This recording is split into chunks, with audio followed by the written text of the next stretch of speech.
This episode of Lex Out Loud is brought to you by the patrons of Starwalker Studios. Learn how you can support the show at starwalkerstudios.com/support.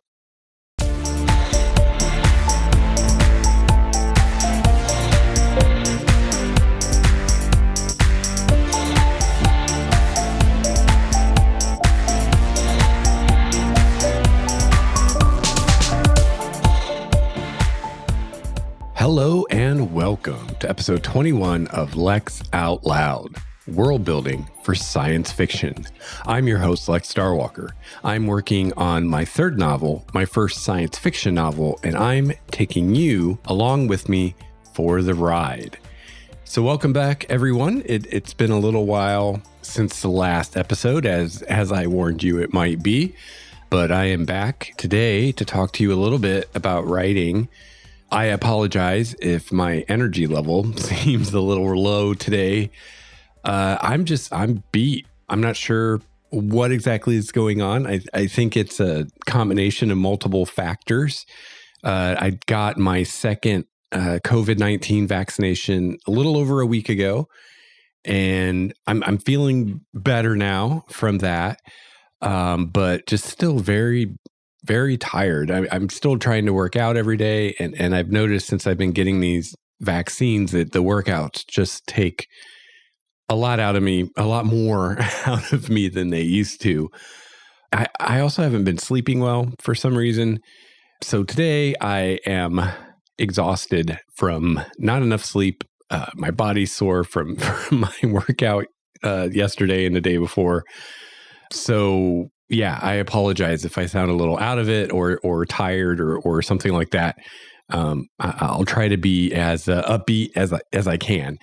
But I did have some time today, and it has been a while since I've done an episode of the show. So, and I did have some thoughts yesterday about what I could talk about today. So, usually I wouldn't record when I'm under the weather like this, but I have the time. And I have a topic, so I figured I'd go for it, and hopefully you'll forgive any lack of energy on my part.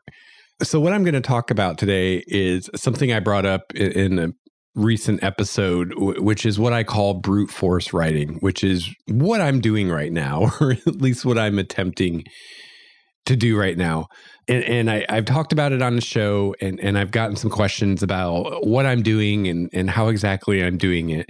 So I thought this would be something I could go into more detail on, especially now that I've been doing this for a few weeks. I can kind of share with you what I'm doing. And this is by no means an endorsement of this method, if you can even call it that. I am in no way saying that this is what you should do. This is just what I'm doing. And this is only my third novel. And so far, of the three novels I've written, every one of them has been very different as far as how I've approached it and kind of what my process has been. So I don't know if I just haven't discovered my true process yet, and I'm still experimenting until I find what works, or I don't know if it's a thing of just different books require different processes. I tend to think it's the second, but yeah, I don't know for sure. So yeah, I'm not saying this is what you should do. I'm not saying this is the best way to approach it, or even necessarily a good way to approach it. I don't know. I'm pretty new at this myself, but this is what I'm doing now. And my goal was to get writing. And as far as that goes, it's working. So just to kind of bring you up to speed in case you're a new listener, I have been, since I started the show, I think the first episode came out at the end of December 2020. I actually started recording and releasing to the patrons in November of 2020, I believe, or maybe it was late October. I think October is when I started planning and writing the show, and I think I started recording and releasing to the patrons in November. And then the show actually launched end of December, if I'm remembering that right. But about the same time that I started working on the show, which was around October, November of last year, It's now May of 2021, end of May 2021 for those in the future. So about that time, around November of 2020, I started world building for this novel. So this the setting, at least for these stories, is something I've been kicking around and kind of working on here and there for the past 10, 12 years or so. Last November, I decided that I was going to start working on it more seriously, and I was going to dedicate myself to writing the first book in the setting. And that's what I started doing. So through November, December, January, February, March, and most of April, I think, or even all of April, that's what I did. I worked on world building, fleshing out the setting, doing all the research I needed to do to be able to do that, figuring out things like how far in the future will the story take place, what kind of technology will there be, where in the solar system will people be living, things like that. And so I spent that time doing that. And as I've said many times, that world building is never really done. It's an ongoing process. But I think it was around the beginning of May, I did get to the point where I felt like I had enough to get started, and I didn't want to get stuck in a rut of just constantly researching and world building and never starting the actual book. Now, one of the reasons that I hadn't started actually writing the book yet, and why, I part of the reason I did the world building for so long was I wasn't sure.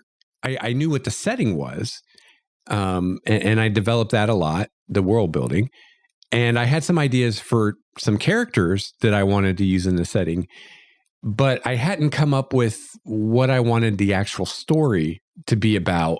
And depending how I would approach writing it, whether I would approach it more of as an outliner or more of a discovery writer, that meant either coming up with the plot of the first book, if I was going to outline, or coming up with the situation that the characters are in at the beginning of the story, and then going from there if I was going to discovery write.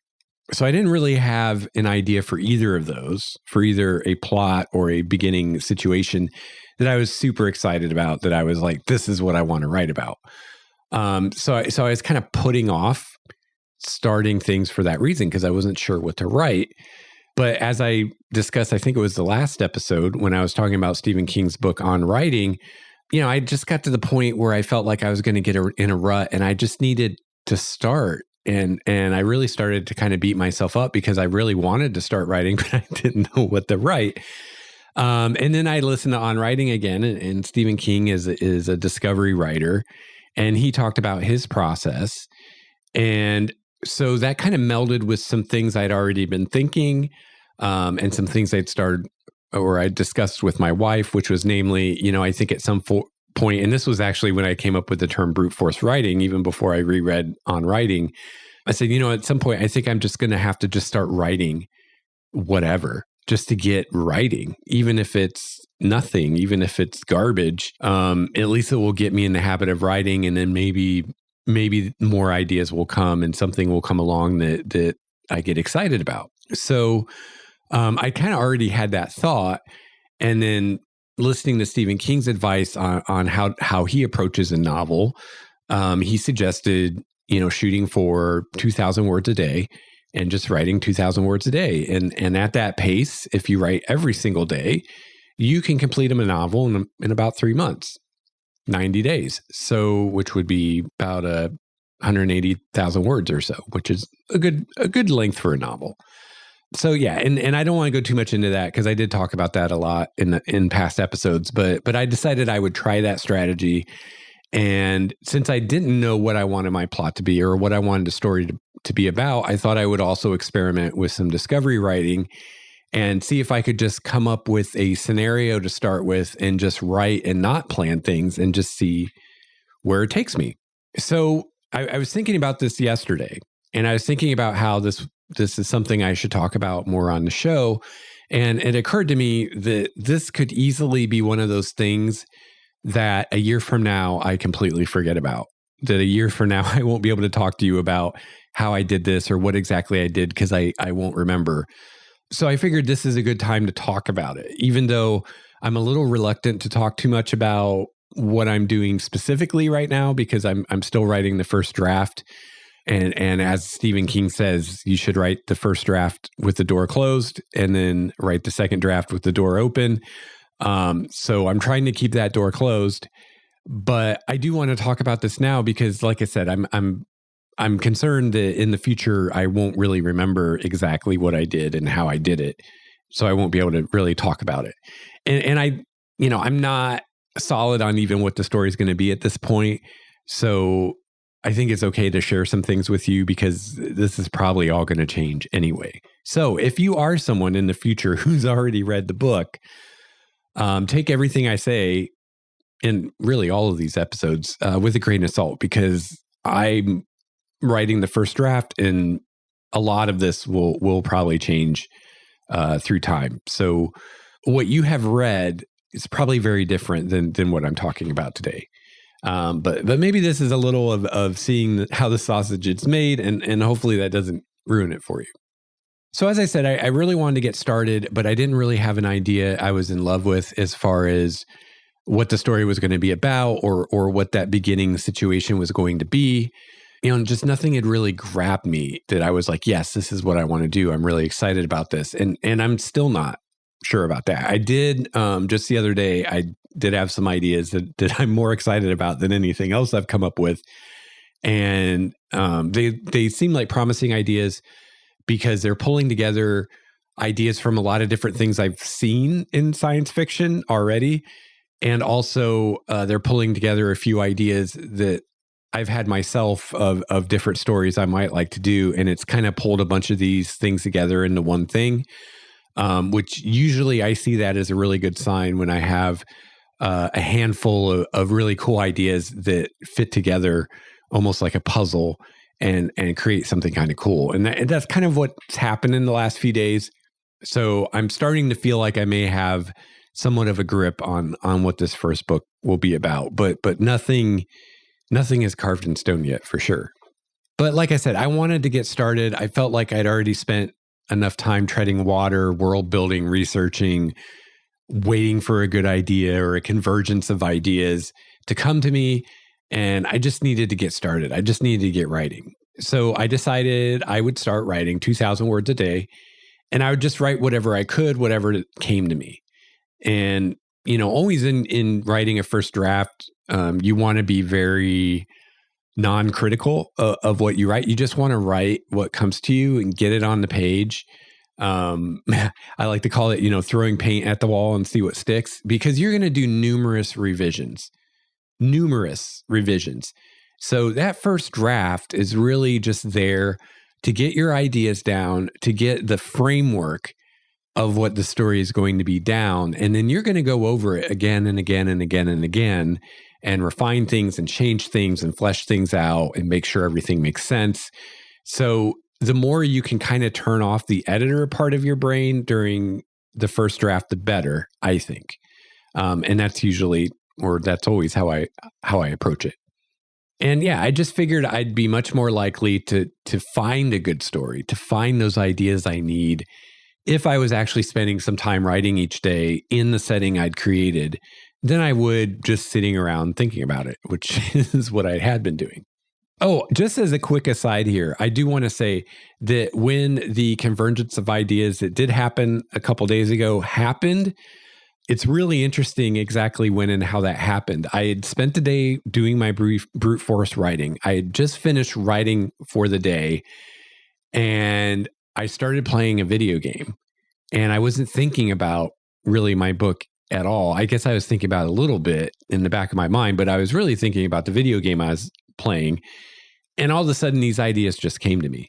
And I've heard that from other writers too, that a lot of times they'll have ideas when they're doing something else, when they're distracted by something else. Now, I think you got to do the work first. I think a key part of what happened for me was that I had spent a few hours before that writing, trying to write, thinking about the book, all that stuff. I think if I just played video games all day, every day, I don't think ideas would come to me. So that's not what I'm saying. But sometimes, if you've been putting a lot of time into thinking about something, trying to come up with something, and it's not coming. Sometimes it really helps to just go do something else. Distract yourself, put your mind on something else, especially if it's something that doesn't require your complete attention, like some kind of chore, like washing the dishes or mowing the lawn or doing your workout or playing a video game, something like that where you can kind of focus on what you're doing, but at the same time, part of your mind can kind of wander a little bit. And I don't know, a lot of times in my experience, and I've heard other creatives talk about this, that's when your subconscious will offer up something that it's been working on in the background. So that's kind of how that went down. So anyway, that's what I've been doing. Actually, my initial goal was to do 1,000 words a day because that's what Stephen King suggested. He does 2,000 words a day, but he's a pro and he's been doing this a long time. And, he said, like in a lot of things or most things or all things, when you're starting something new, you want to set achievable goals. It's better to set a smaller goal that you will definitely hit to build confidence, to build a pattern of success, than it is to set a more ambitious goal and then fail to hit that goal. And now you're discouraged. So he suggested starting with a goal of 1,000 words per day. And then, once you're comfortable with that, then going to 2,000 words a day. And that was my plan. I thought I'd start with this lower goal of 1,000 words a day. And then once I was consistently hitting 1,000 or more words a day for, I don't know, a few weeks or something, then I would go to 2,000 words. Well, the first day I started doing this, I banged out over 1,000 words, no problem. And actually, it was 1,061 words. And it seemed really easy. I realize now that was, I have a tracker that I'm using that I can get all kinds of stats from.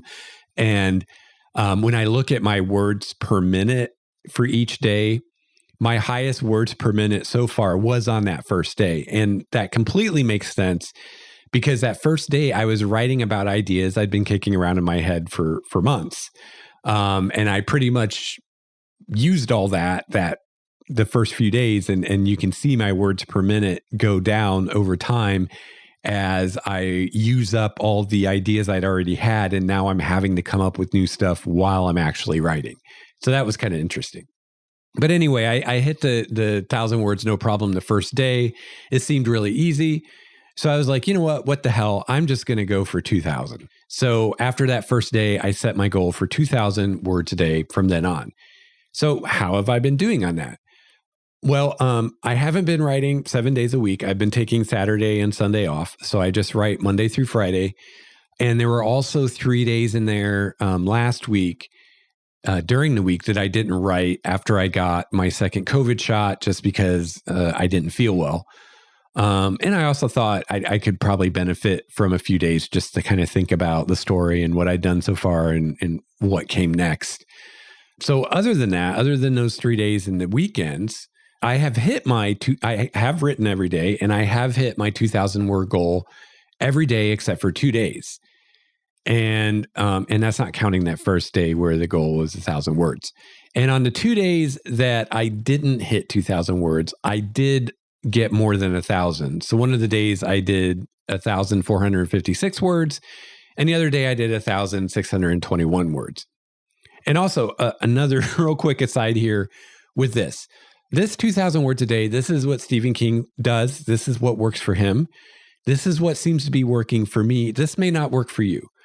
I follow a lot of writers on Twitter, professional and ones that haven't broken in yet, or ones that are self-publishing or whatever, kind of a spectrum of writers as far as how far along in their careers they are or how successful they've been. And 2,000 words a day seems to be a lot from what I'm seeing of writers talking about what they do in a day. And this is anecdotal. I haven't done any number crunching or statistics or anything like that. But just from what I've been seeing people say on Twitter, most writers that I see on Twitter who are reporting what they're writing each day are writing less than 1,000 words per day. And in fact, I haven't seen any that are writing 2,000 or more per day every day. In fact, one writer who is a published science fiction writer, who I've read his books. I'll tell you I'll tell you his name because he posted this publicly. Gareth Powell. He writes the Embers of War series, which I just learned is being made into a TV show, which is super awesome. He posted, now I don't remember the number. I think it was, he tweeted one day that he'd written, I think it was 3,600 words. And he said that that was the most he had ever written in one day. And he's a published writer who's published a trilogy at least. So my point here is that the spectrum is very wide, and 2,000 words may be way too many for you, may be way too little for you. Everybody writes at a different pace. Everybody has a different process. So the important thing here isn't the number 2,000 words. The important thing is to find a word count target that you can hit every day, and then do that every day. Because really what's important here isn't the volume of words you're cranking out every day, it's the consistency. And then, I would suggest trying to challenge yourself, which is what I plan to do. So, for instance, in my case, if I find after, maybe a few months of doing this, or maybe I'll just stick with 2,000 words for this first book. But if I find over the course of writing the first book that most days I am hitting well above 2,000 words, no problem, then maybe for the next book, I'll set my target at 2,500 words a day, just to try to not necessarily try to constantly learn to write faster, but just to dial in that sweet spot of what is a good word target for me per day that isn't too easy to hit, but at the same time isn't too difficult, so I can consistently hit it every day, but it is pushing me just a little bit, if that makes sense. So as I said, I've been doing pretty well at hitting my goals. To be honest, I'm very proud of myself, if I can say that, because I was concerned going into this, especially not knowing what the story was, that I would fail miserably at A, writing every day, and B, getting anywhere close to even 1,000 words a day. But barring, being sick for a few days, I have written every day that I dedicated to writing, and I have hit my goal more often than not. And that goal is 2,000 words. And even the couple times I didn't hit that goal, I did hit a goal of 1,000 words. So I'm really happy with that. Like I said, there are many professional writers I've seen out there who write less than 1,000 words a day. So if I can keep up 2,000 words a day, that's really good for being a professional writer. And, the reason for my concern for that, other than just being consistent and making it a daily habit, is I want to be able to put out at least a book a year, preferably, 2 books a year or 1.5 books a year would be awesome. But at least a book a year. I think, this is just my personal opinion, but I think a professional writer should be able to put out a book a year, depending on genre. Because, if you're writing epic fantasy and you're writing these huge books, maybe you're only doing 3/4 of a book a year or half a book a year, just because the book is so huge. It's not really a fair comparison to compare a 300,000 word book with a 180,000 word book, right? Where on the other hand, if you're writing, say, I don't know, romance novels or YA, which tend to be a lot shorter than an epic fantasy, then 2 or 3 books a year is probably more doable for you. In fact, I think, I don't really read romance, but the couple or few romance writers that I've read about or heard talk, they do seem to do, I think, like 2 or 3 books a year because they're smaller. It's just a lot fewer words. So yeah, it depends on your genre. But I don't want to be one of those writers that puts out a book every 10 years or every 5 years or whatever, especially since I want those books to be in a series. if you're writing standalone novels and you're only putting out one every few years or whatever, it's like, okay, sure. It's not ideal, obviously, for your readers, but at least you're not leaving people hanging for years to find out what happens next in an ongoing story. But, if you're committing to doing a series like a trilogy or more, I think you owe it, and this is just my opinion, I think you owe it to your readers to be putting those books out once a year at the slowest.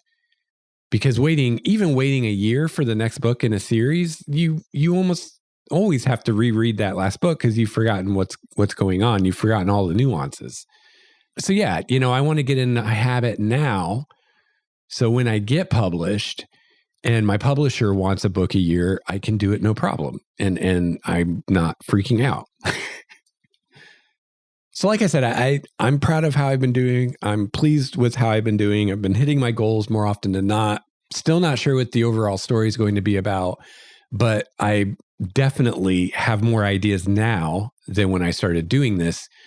And like I said, I had a few just the other day that I'm pretty excited about. So I think that's a good sign that this idea of brute force writing is actually working. It's like the idea of, the muse will only come if she finds you working, or the idea of an object of motion tends to stay in motion while an object at rest tends to stay at rest. Those are both kind of the same idea, which is, you're much more likely to have that eureka moment if you're spending time writing every day than if you're not. So as far as how I'm actually doing this, which is kind of what I wanted to talk about today, because those are the questions I've had is like, well, I get the concept, but how do you actually approach this every day? So what I do is each day I think about any ideas I have in my mind. And then I choose one of those ideas and I start writing about it. And right now I'm kind of approaching it, even though I'm planning to write a series of novels, right now I'm approaching it as I'm just writing short stories. I'm just writing about the ideas I have. And right now I'm not too concerned about connecting them or trying to make them consistent with one another, which is creating some minor issues that I will have to address once I decide exactly what I'm doing. But I still think that's the way to go about it because it frees me up to explore any ideas I want. And once I flesh those ideas out and once I've decided what I'm going to use and what I'm not, that's the time to start figuring out how to fit all that together into a single cohesive story. Right now, I don't need to be worrying about that.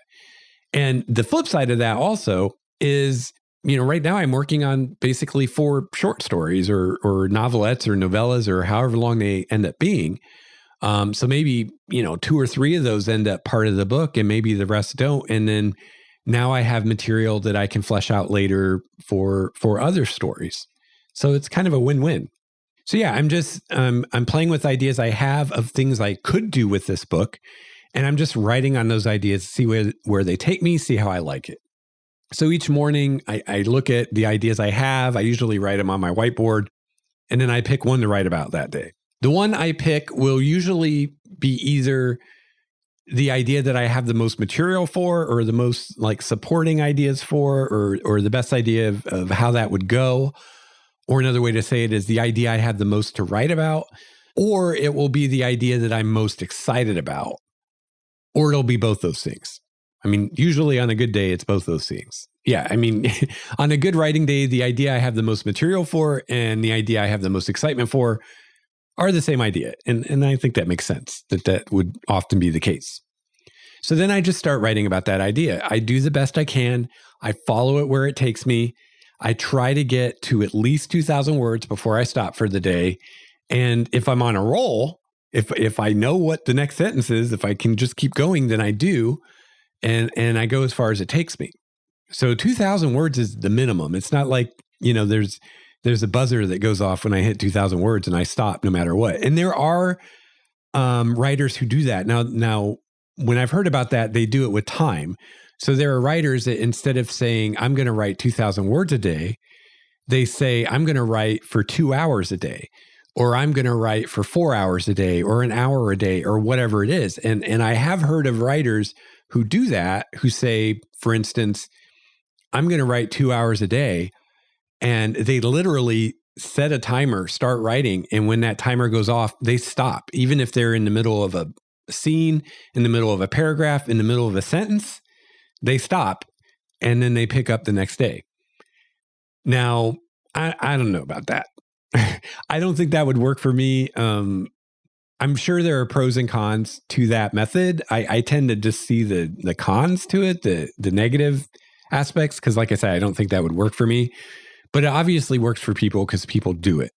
So I guess if you're curious about that, find a writer who does that and what they have to say about it.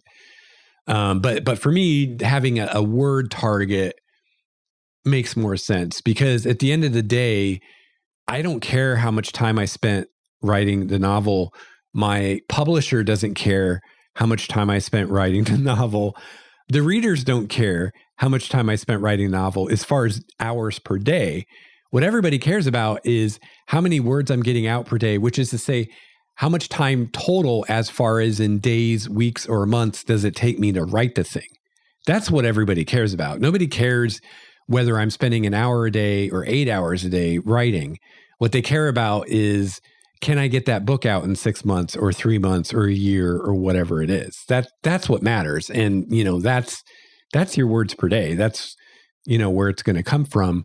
I'd rather, get 2,000 words a day, however much time that takes me, than to be able to say, oh, I write 4 hours every day, but maybe I'm only writing, 500 words a day, because I'm going to hit the target for my novel with 2,000 words a day a lot faster. That makes sense. But that's just my opinion. Again, everybody has their own process. And I am not saying that my way is the right way or the best way. It's just what seems to be working for me right now. So like I said, I just write until I either hit 2,000 words or I get past 2,000 words, and then I'm stuck, basically. So far, the most I've written in one day on this project so far was 2,546 words. So that's what I've been doing. So I thought for the rest of this discussion today, I would just talk about these 4 stories I'm working on a little bit, and I'll try to do it kind of chronologically so you can kind of see more how I've actually done this. And maybe this will help you if this kind of method would work for you to get you going on something that maybe you've been stuck on for a while. So the first story I started working on is called Internship. Now, let me just another aside about titles. For me, I think it helps a lot for things to have a title. Right now I have 4 stories I'm working on, and they each have a title. And for me, that's far more useful than calling them story A, story B, story C, or story 1, story 2, or not calling them anything. But on the other hand, I'm not going to waste any time with the title right now, agonizing over what it should be, trying to come up with a good title. The title is just for me right now to remind me which story is which and kind of what it's about. It's not going to be the final title, most likely. I'll always be able to come up with a better title for a story that's finished than one I've just started, right? And that makes sense, because no matter how much of an outliner or a discovery writer you are, I think for most people, when you finish a book, things turn out differently maybe than what you planned in the beginning, or you just understand the story a lot better after you finish the book than you did at the beginning. So that seems like a much better time to decide what the title should be than at the beginning when it's all kind of abstract and you haven't even written it yet.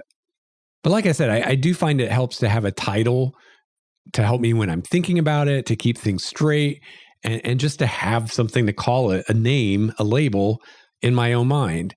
So you'll notice that these titles are very short, 1 or 2 words usually. They're uninspiring, uninspired. They're just literally the first thing that came to me.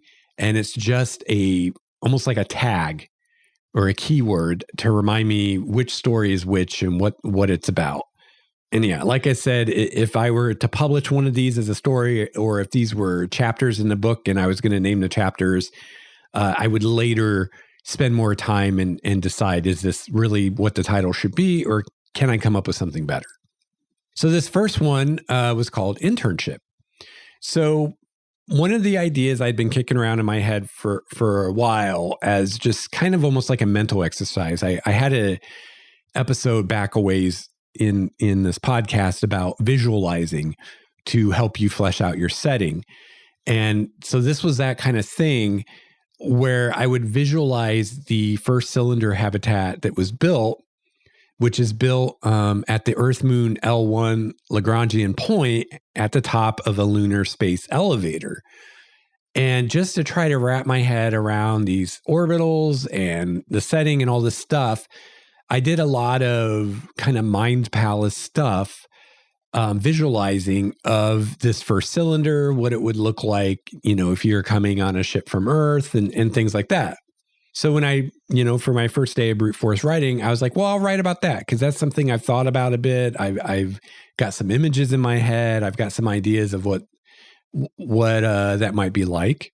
And I'd also been kicking around the idea of having that eventually maybe be a prequel story, because the story I want to write is farther in the future, about 100 years past that, where there are numerous of these cylinder habitats now, and they're much bigger. This first one is a smaller one. And so the story was going to be set on one of these larger cylinders. But I thought a story about the first one might be a cool prequel that I could write at a later date. So the main character for this recently, and this was just another idea I'd had for a possible way I could go with this story that, I'd kind of decided fit the prequel idea better than the main story I was going to do. But the main character for this is a young woman who's recently received her master's in robotic engineering, and she's been accepted for an internship with a space construction company, which I've currently called Space Con Robotics. But again, all these proper names are subject to change. I don't agonize over names in a first draft. I just put down something that will hold the place and let me know what I'm talking about. But I'm not worried about, is this a good name or not? That's for later drafts. So the story begins with the main character arriving at the cylinder, which I'm currently calling Luna City, for the first time. It actually begins while she's on approach on a spaceship. And one of the things I really liked about this was it gives me an opportunity to describe the cylinder habitat and what life is like there from the perspective of someone who's completely new to all of it, who's never experienced any of this before, which is a perspective that the reader will share. And so I thought it would be a great way to start, even though from the beginning I was thinking that this won't be part of the book, because it will help me flesh out the setting more in my mind, to be writing from the point of view of a character who's experiencing everything the first time. And it will give me some opportunities to explain some things that normally I might not be able to get away with explaining. So far, the story has been about her acclimating to the rotation of the station. So I made a choice that she would be one of the few people who are especially sensitive to the rotation, because that, again, would let me to describe how that works and how, some people are okay with it and some people it makes them sick. And it would also be kind of dramatic because, that would be an obstacle she would have to overcome in the beginning of the story, is getting used to that. And before that, she had to get used to the microgravity on the trip to Luna City from Earth. And then it follows her as she begins to explore the station, meet some of the people there. And there's just a lot of world building stuff in there, a lot of things just explaining the cylinder and what it looks like and what it's like on the inside. The day-to-day technologies people are using, things like that. And so, these are almost kind of cheats almost in a way, because I started, my first day of brute force writing with an idea I'd already thought about quite a bit. And I started with an idea that would let me pull in a lot of the world building I had done to just get words on the page. As the character is exploring this environment, I can explain things that I've come up with during my world building, and it fits and it's appropriate and it's not just an info dump.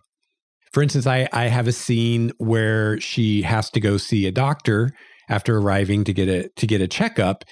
And, as part of that, she gets immunizations and whatnot. And as part of that, she gets injected with this nanobot cocktail that has all kinds of health benefits. And this is a new technology that is being first used on Luna City.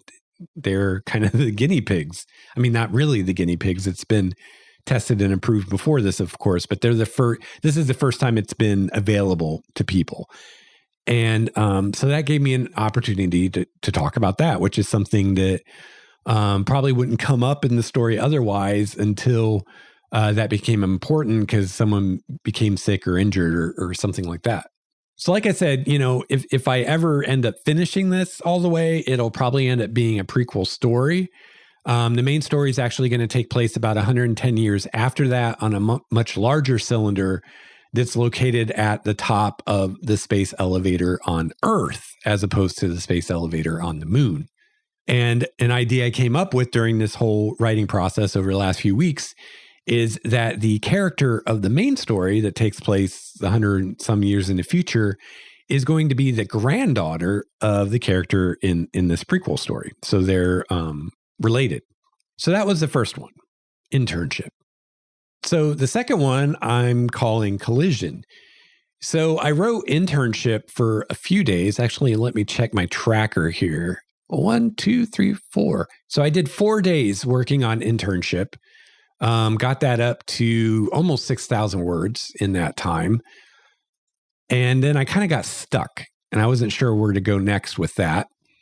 So instead of not writing, I grabbed another idea I'd had for something I could possibly do with this story. And I started writing about that. And that one I call Collision. So this one explores the idea for a disaster scenario I had. So one of the kind of ideas I had for an overarching plot for the first book was maybe some kind of disaster happens on the cylinder that people have to deal with. I don't love that idea. In fact, the longer time goes on since I had the idea, the less I like it. The more I think about actually writing it, the less I like it. Part of it's just I don't think it's the story I want to tell. And part of it's that it's just so overdone. It's like, surely I could come up with something slightly more original than that. So in its current form for this story, Collision, the idea here is that an asteroid enters our star system from another star system, and it's traveling at very high speed because it's from another star system. So this is something just like a Muamua, which went through our system not that long ago. So this extrasolar object collides with one or more meteoroids that are near-Earth meteoroids, and this collision blows the meteoroids and this extrasolar object into lots of little pieces and also accelerates the pieces of the meteoroid to a higher speed because this object from outside the solar system is going much faster than they are. And this kind of involved thing is all to explain how I can have a bunch of meteoroids hit my cylinder that were not able to be stopped by the asteroid protection system.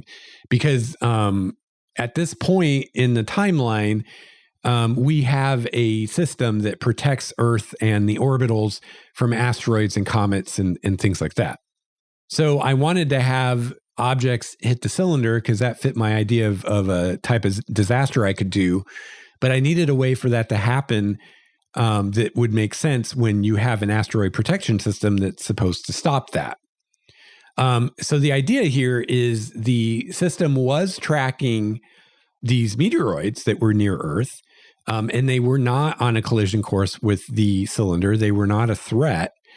However, this extrasolar object was small enough and moving fast enough that it was not detected until right before it collided with these meteoroids.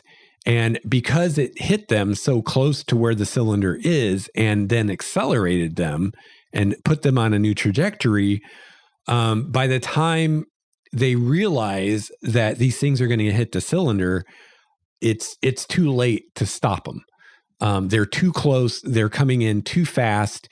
They can't stop them. But they do have a little bit of warning before they hit. So the asteroids or the meteoroids then hit the cylinder.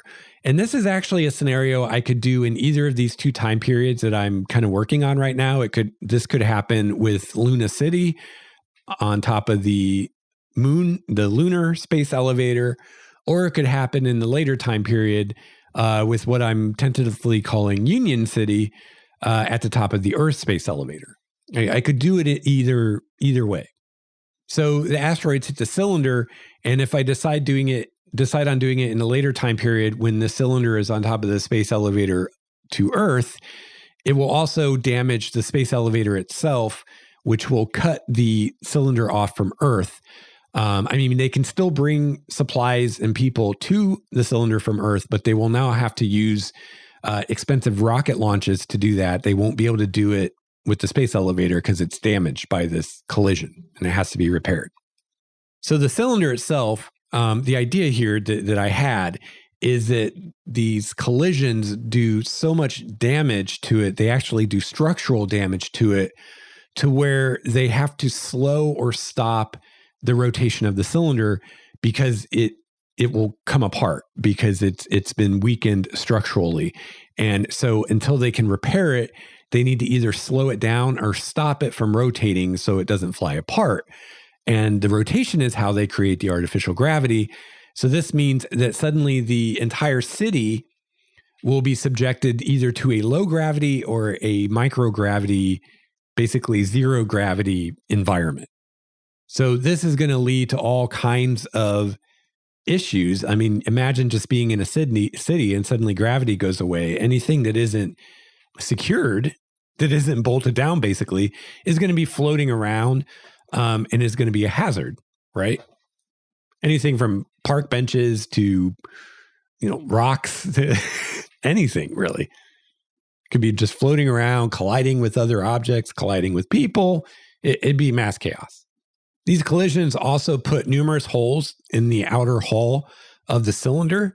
And although the meteoroids don't get through the radiation shielding, which is tons and tons of regolith, which is to say soil from the moon that's packed between the inner and outer hulls, so they don't get through all that. So they don't breach the inner hull.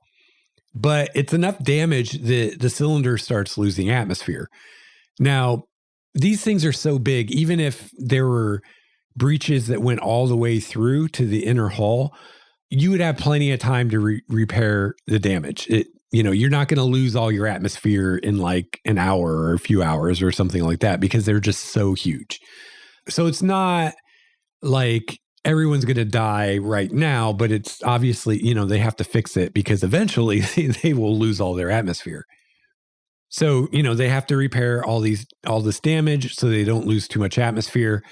They have to slow or stop the rotation of the city, which eliminates the artificial gravity.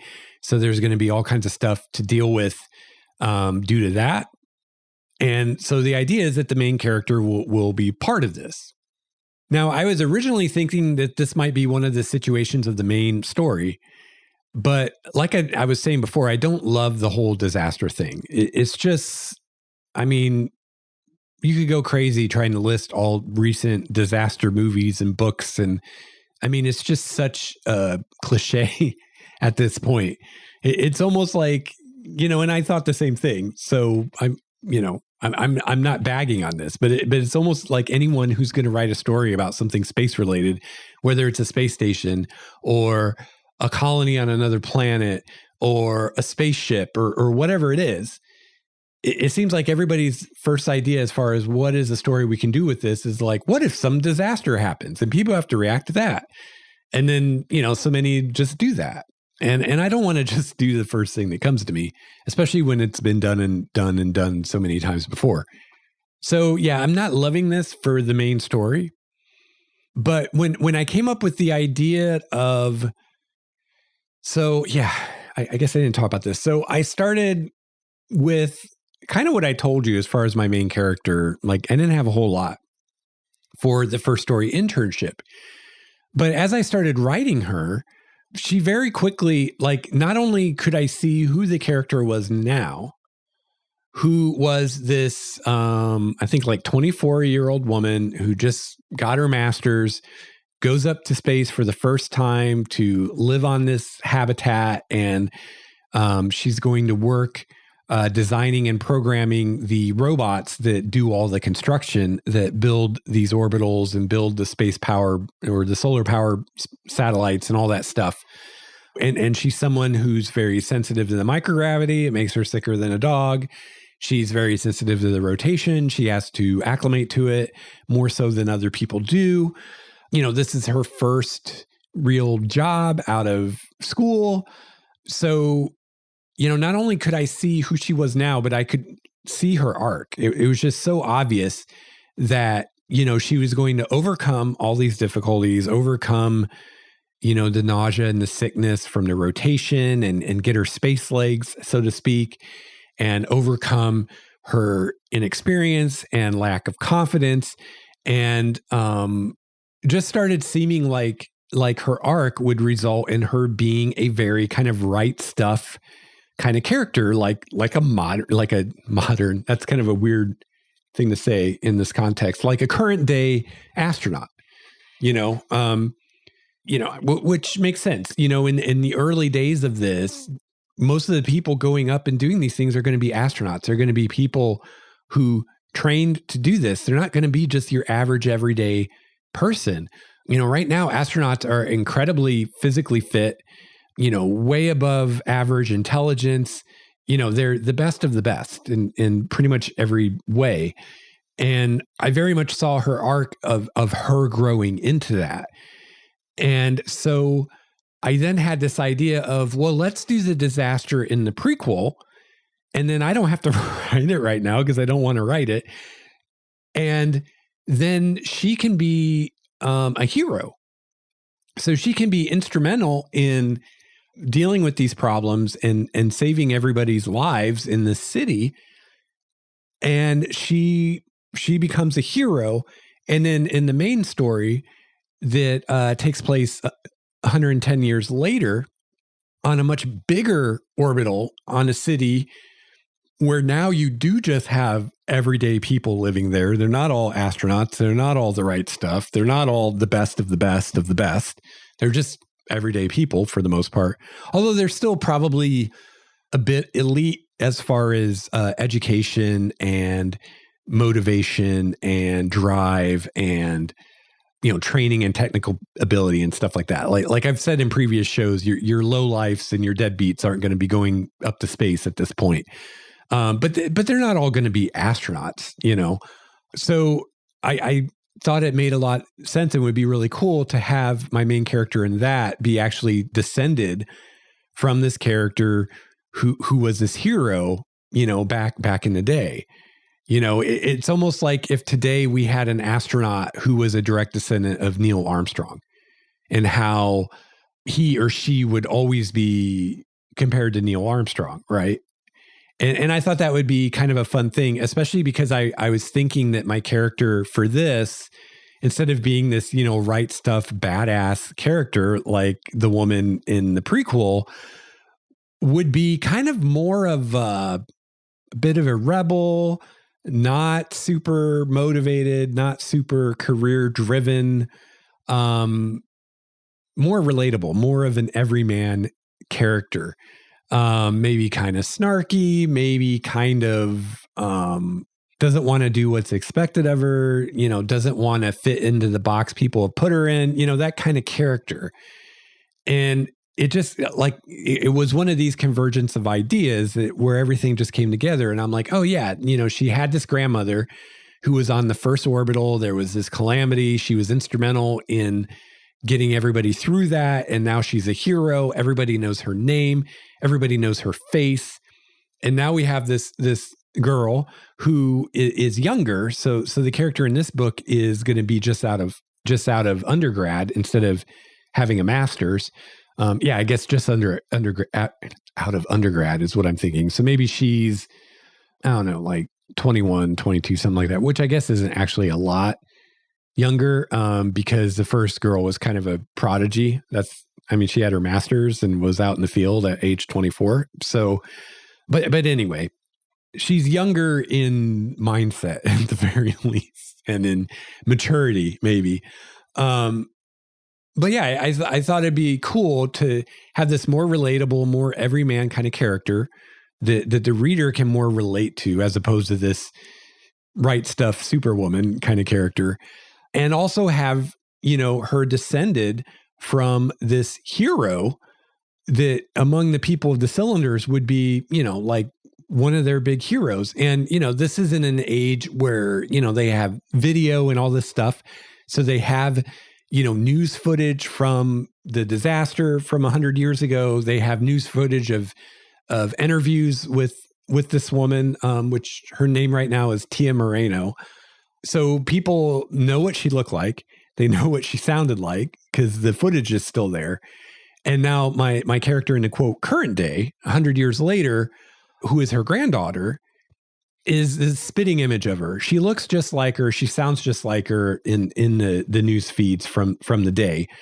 So it just made a lot of sense to me and really fit this idea for this character that she has this ancestor who was like this hero, who's this famous person.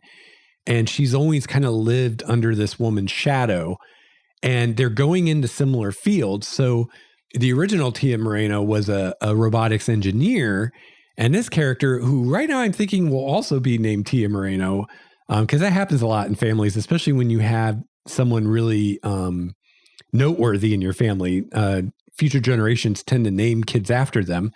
But I don't know, maybe that might be too confusing for the reader. But the new Tia Moreno, the younger, is a robotics technician.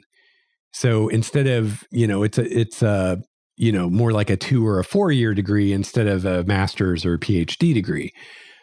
So Tia the older was someone who designed and programmed these robots, where Tia the younger is someone who just operates them and fixes them when they break. So she's more of a grease monkey kind of character and less of a scientist like the first one was. And so I just love like that idea that, she's lived under this ancestor's shadow and everyone's kind of expecting her to like live up to what her grandmother was like. And she is rebelling against that, like very actively, and doesn't want to be compared to her grandmother and all this stuff. So that was Collision. I didn't do a whole lot with that one. Yeah, I only worked on that for one day. 2,234 words went into that. But like I said, that's probably going to end up being part of this prequel story. And yeah, the internship story is going to be, that's where I mentioned before, I might have some things to deal with because of how I'm doing this. Because the main character of the internship story is very much Tia the older, who's the right stuff character. But then some of the things that happen in that, I might actually want to happen in the main story. So I might have to transplant some of that stuff into the other story. I don't know. We'll see when we get there. All right. So the next one I started working on after that is one I called Coffee Buddy, kind of a play on Mr. Coffee, Coffee Buddy. So I got bored with the disaster thing really quick. I only did that for one day. And it was just one of the things, as I started thinking about the scenes I would write for that and the characters I would need for that, I just didn't want to do any of it. It just wasn't a story I wanted to tell right now. So then I started a new story, which is based on an idea that I talked about in our Discord, I think a few months ago with people in the Discord, which it was an idea I had about a story where my main character decides to design and build a robot to make coffee. And this is probably, I don't know if this will be part of the prequel story as a main story. I feel like it might be too much for the prequel story, although maybe it'd be a good way to help establish character. But on the other hand, I don't know that it fits the younger Tia as well, because she's not so much a programmer and designer as the older one was, but I'm not sure. So the idea here is that Tia loves coffee. She's Colombian American. So her family has lived in America for at least 2 generations. If we're talking Tia the older, it's been 2 or 3 generations, I think, since they immigrated from Colombia. But she still has family in Colombia. And her family in Colombia, they are coffee growers. So she she loves coffee. She loves Colombian coffee specifically. And they grow coffee on the cylinder on Luna City. They grow coffee there. And so, you go to a coffee shop on Luna City and you have freshly grown, freshly roasted, freshly brewed coffee, just, like you would have on Earth if you were somewhere where you could get that. We're not talking Starbucks here. We're talking the real deal. So they have that there. But the members of her team, the other robotics engineers that she works with, they're all drinking this crappy coffee that's basically the future equivalent of the Keurig cup coffees. Those little coffee makers that you have the little individual cups of ground coffee and it makes 1 cup of coffee. That's what the people on her team are drinking. They're drinking this freeze-dried, pre-ground coffee that actually comes from Earth instead of drinking the fresh coffee that's grown there on the cylinder. And the whole reason basically is just it's more convenient because they can have this little coffee maker there and have their coffee. And, they just want coffee to keep them alert and whatever and get them through the day. And they're not that concerned about what the coffee's like. But T is just like, what the hell? You guys could have like the best coffee. And instead you're drinking this Starbucks crap, or probably even worse than Starbucks. So she comes up with this idea of she's going to build a robot that can grind and brew fresh coffee so that her and her coworkers can have nice fresh coffee and still have it be, convenient. So again, that's not even a great story, right? That's something that in a novel would probably maybe be, part of a chapter at most, or it might be a little thread that pops up here and there, or it might not even be in there at all because it's just not that interesting. But, when you're brute force writing, you write what you have, right? I mean, anything's better than nothing. So I spent a couple days working on that. And at that point, I had some more ideas for my internship story. So then I went back to that. So yeah, I worked on Coffee Buddy for a couple days, and I spent another couple days working on Internship. Then I went back to Coffee Buddy for a day. Then I went back to Internship for a day. And then I was kind of stuck on all 3 of these. I'd kind of gotten to a point with all 3 of these stories where I wasn't sure where to go next with it. Wasn't sure what I wanted to do next. I felt like they were getting less and less interesting as I went. And that was about the time that I had these kind of confluence of ideas that I mentioned before that I got kind of excited about. And this is something I think I may do an episode on, a much shorter episode than this one, where I'll talk about how I've come to realize recently, I very much gauge how good an idea is that I have by my emotional reaction to it.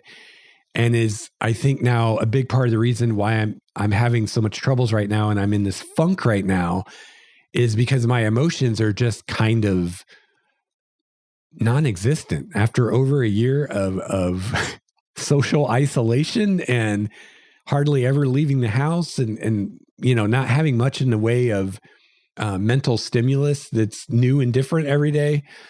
I just am in this, like, I'm just numb. And so, I may have an idea that's actually a good idea, but I'm just like, it's okay. Which to me, I take as, well, that's not a very good idea. To me, a good idea is when I'm like, oh my God, this is awesome. I can't wait to play with this. And that just hasn't been happening. But I realized the other day, I'm like, well, maybe it's not happening, not because the ideas aren't good, but because I'm just not in a state of mind to get excited about them right now. And it's not the idea, it's me. But the other night, I did have a confluence of ideas that I did get a little excited about, far more excited than I've been about anything like this recently. So today I started on a fourth story called Going Digital. So this one starts exploring a new technology that's just been developed in the setting where you can scan someone's brain and copy it into a digital medium, basically upload someone to a computer. But this process of scanning the brain and translating it to a digital format actually destroys the tissue. So once you, quote, go digital, you can't go back because your physical human brain has been destroyed. But once you do that, once you go digital, once your consciousness is translated into a digital form, your mind can then be put into virtual realities like the Matrix. And, at this time, virtual reality is a huge thing. Kind of like Ready Player One kind of stuff, probably, or like the Matrix, where instead of having video games and stuff like we do now, it's full VR and people can plug into these things and, they're in full virtual reality. But they're still, they're wearing a mask actually they have augmented reality too. So they would have chips or whatever implanted that would, you wouldn't have to wear VR goggles. It could just, you would just see and experience the VR like you were there. But someone whose consciousness was digital could live in these places. Their minds can also be put into various types of robots and also into genetically engineered clones of their original human body. So once you go digital, you have a lot of options. You can go into a VR world, of which there will be numerous to choose from. You could go into some kind of a robot, or you could go into a human body that is very similar to the one you had before, only just better. And they can go back and forth. Like you're not stuck with one. You can be moved whenever you want. So this effectively gives you immortality because, once your consciousness is digital, it can be copied, it can be backed up. So, let's say you're, I don't know, going to go into some kind of dangerous situation. You can back up your mind first. And then if you, quote, get killed, all that happens is you lose everything that happened to you after the last backup. But you're not actually lost. So this is a new technology. It's a new thing. So of course, not everyone is on board with it, especially on Earth. The people living on Earth, there are a lot of people who are very distrustful of it. And part of the idea here, pulling from ideas of quantum teleportation, that there are still people who believe in something like a soul or a spirit or something like that. And these people think that can't be copied. So they believe that when someone goes digital, that the digital version of them isn't really them. It's an imperfect copy of them that's missing this, ephemeral, mystical element that we'll call the soul that science hasn't been able to pin down or identify yet. So these people believe that these people are actually killed and replaced by an imperfect copy. So kind of like the idea with quantum teleportation, people talk about transporters on Star Trek and how if that was really a thing, that, really every time someone is transported, they're killed and a copy of them is made. So Bones McCoy was the smartest one of the bunch for not wanting to use the transporters. So some people even go so far as to say that these copies, these digital versions of people, aren't human. They don't have souls. They're evil. They'll be the doom of humanity, et cetera, et cetera, et cetera, right? So yes, even 200 years in the future, there's still superstition and ignorant people, unfortunately. I'm not doing a full-on utopia, unfortunately. So yeah, that's that. So I've started a 4-story playing with that idea, and I'm thinking that might be part of what's going on in the actual book, and kind of the idea I have is that my main character, for whatever reason, she's not going to be superstitious.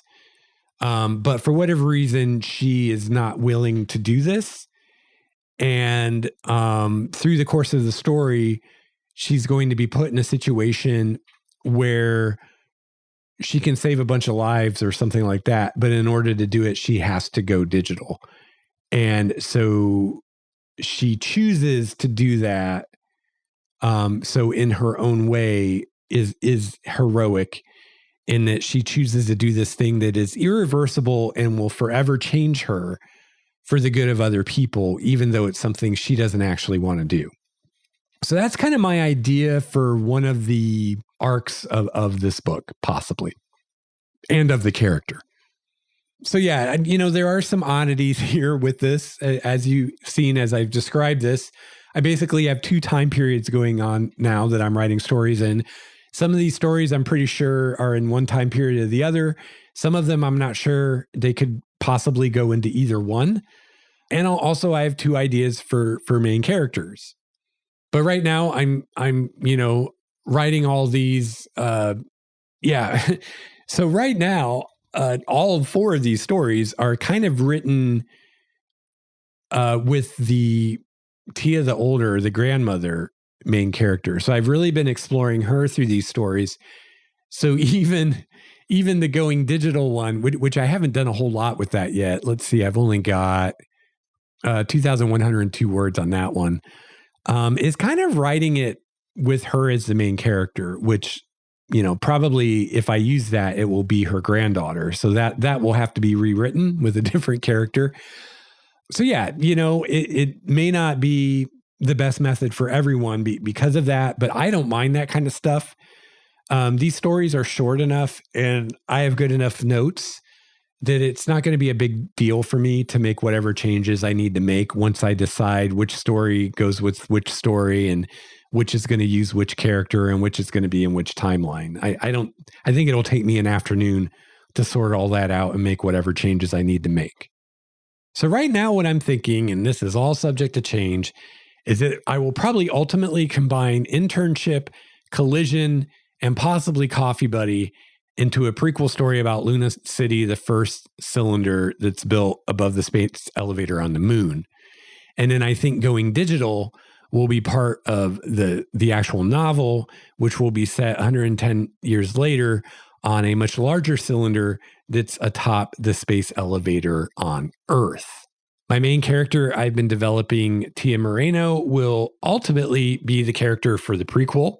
She will be the grandmother of the main character in the novel. And yeah, I just really like the character. I really love the character, which is probably why I'm writing all the stories with her, even the ones I'm thinking will be in the later timeline. But she is looking like she's going to end up being very heroic, which is probably why I like her so much. She starts out very everyman, other than the fact that she's really smart. But by the end of the story, she's going to be, right stuff, best of the best, very heroic character that will be less relatable to most of us, I think. And yeah, I want the main character of the novel to be a much more relatable, everyman kind of character. So the more I write Tia Moreno, the more I realize she probably won't fit the main novel. But what's really interesting is the more I write her, the more I feel like I know her granddaughter, Tia the younger, which is no one will ever call her that in the book. I promise. It's so dumb, but it's just a way to keep them straight.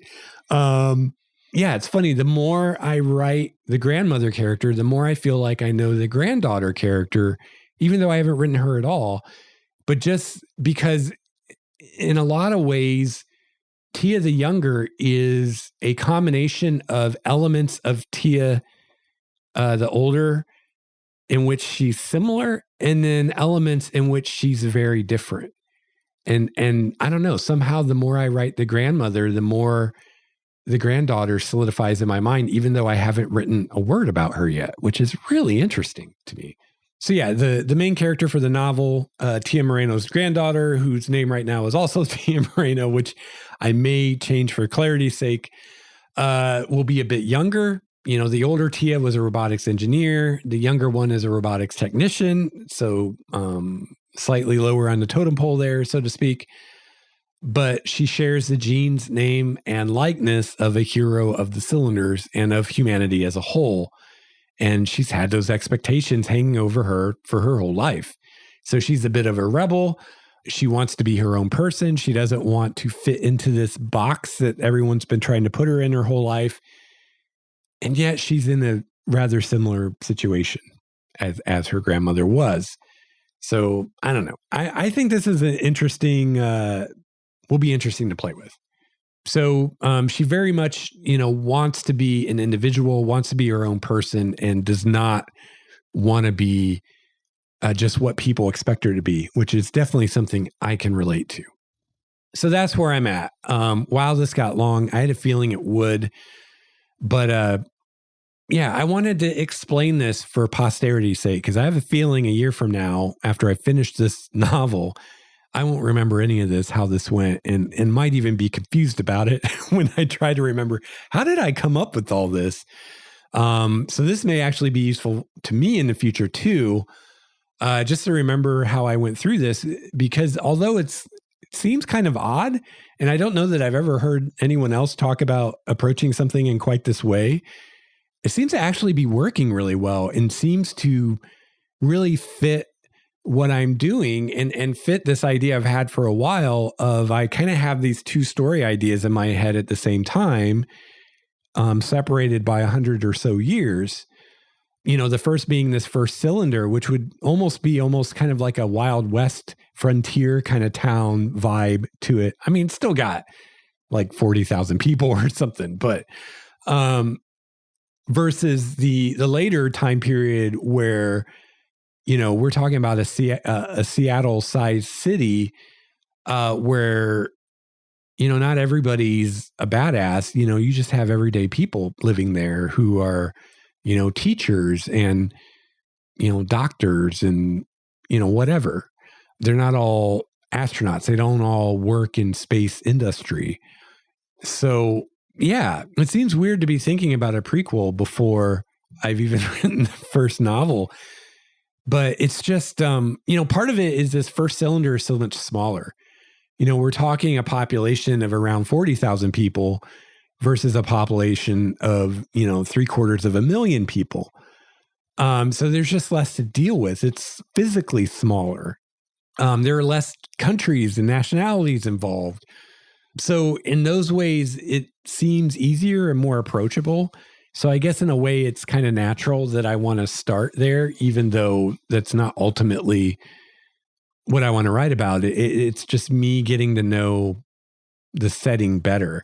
And yeah, it's funny. I've never approached anything else quite like this, but I feel like knowing about Luna City, knowing about this first smaller cylinder really helps inform me on what Union City, this huge cylinder that comes later, what it's going to be like, just knowing kind of where it came from. So yeah, it's fascinating. So yeah, this is just my perhaps odd, perhaps idiosyncratic way of approaching this. May not work for you, probably won't work for you. I don't know. Maybe at the very least, it'll give you some ideas. And really the core of this is the whole brute force writing idea. And we hear all the time about writer's block, and I mean, here I basically had writer's block and I hadn't even started anything yet. And I have a feeling that's probably pretty common. And so if you're someone like me who you're stuck, maybe you're stuck in the middle of something that you're writing, or maybe more like me, you're stuck before you even started. This brute force writing, it seems to be working for me. I'm, where am I at now? Let me see. Where am I at today? 19,634 words I've written. So almost 20,000 words I have, when a few weeks ago, I thought I had no idea what I was going to do. But it turned out when I sat down and just forced myself to write, I had more than I realized. And the other thing that's been enlightening about this is I've been saying all along that this will probably all be garbage. I've been assuming all along that all this stuff I'm writing right now will get thrown out and none of it will be in the book. But when I go back and read what I've written, I had a lot more than I realized.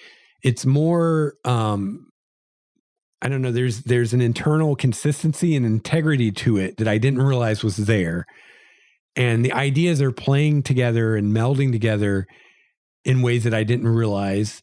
And I don't know how long it would have taken me to realize these things, or if I ever would have without just sitting down and starting writing, even when I felt like I didn't know what I was going to write. And I mean, there have literally been days where I sit down at the keyboard and I have not a clue what to write. And I sit there and stare at my computer screen for maybe half an hour, maybe an hour, whatever, before I even know where to start. And maybe I come up with something like Coffee Buddy, where I'm like, okay, this is something, but it's not really worth writing about. It's not going to make a good story, but I write it anyway. And I get some words down, and yeah, maybe Coffee Buddy will never see print, but if nothing else, it told me a lot about Tia, the character. It told me some more about the setting. So it wasn't a waste of time at all. So yeah, if you're like me, if you're stuck, I really encourage you to give this a try. Obviously you don't have to do it exactly the way I did, whatever works for you, but set a goal of a certain number of words that you're going to write, and sit down every day and write those words. And the rule is that, let's say your goal is 2,000 words like me.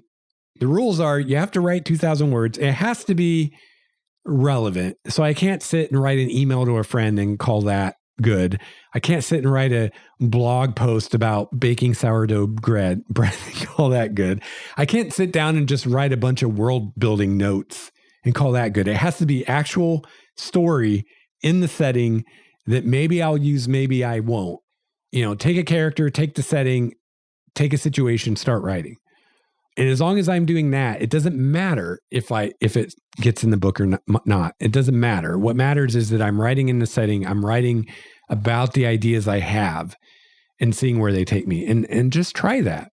See where it takes you. And I'd be willing to bet that if you do it for a few weeks, that at the other end of it, you'll look at what you've written and you'll realize that you have a lot more going for you than you realized. And I think you'll find it encouraging and motivating to keep going as I have. And I really hope so. So if you do this, let me know how it goes. It'd be great, I think, for the other listeners to hear about some other experiences with this, especially if you find it works for you. And especially maybe you do some variation on this that you find really works for you. Anything like that, let me know and I can pass it along in a future episode. I think people would find that very valuable. All right. Thank you for joining me today. Sorry this was so long. I wanted to split it into 2 episodes, but I didn't really see a good way to do that. So it's just going to be a long episode. But as you can see, you get me talking about this stuff and I can go on and on. So, a couple things at the end of the show. I think I mentioned this on the show. I know I mentioned it in Discord, but I've been kicking around the idea of doing a live episode where I would open up an audio room in my Discord server and let everyone know ahead of time when I'm going to record. And then you can be there with me in real time while I record, giving comments and feedback, and I'll probably do some Q&A. So I've heard from, I think, a couple, 2-3 people that are interested in that and would like that. So if you're interested in that, let me know in the Discord. And if there's enough people that would want to participate in that, I'll try to find a time that works for all of us to schedule a recording of a future episode. I think that would be fun to do if people are interested. If you'd like to reach me, you can join our Discord server. You can find the link to that in the show notes at starwalkerstudios.com/LOL. You can also email me at lexoutloudpodcast@gmail.com. You can follow me on Twitter at LexStarWalker. And finally, I have a voicemail you can call and leave a message. That would be fantastic if you have any comments or questions, or you'd like to share any of your writing experiences. You can leave me a voicemail and then I can use some of that on the show perhaps. So that phone number is 951-465-5391. Again, it's just voicemail. It's an automated thing. No human being is going to answer the phone. You don't have to talk to anyone. You just leave a voicemail. And again, that phone number is 951-465-5391. And finally, if you enjoy the show and you'd like to support what I'm doing, You can find all the ways to do so at starwalkerstudios.com/support, including becoming a patron of the show. And thank you to all the patrons who are still with me. I really appreciate your support. So thank you so much for tuning in, and I'll be back soon with another episode. And until then, keep writing.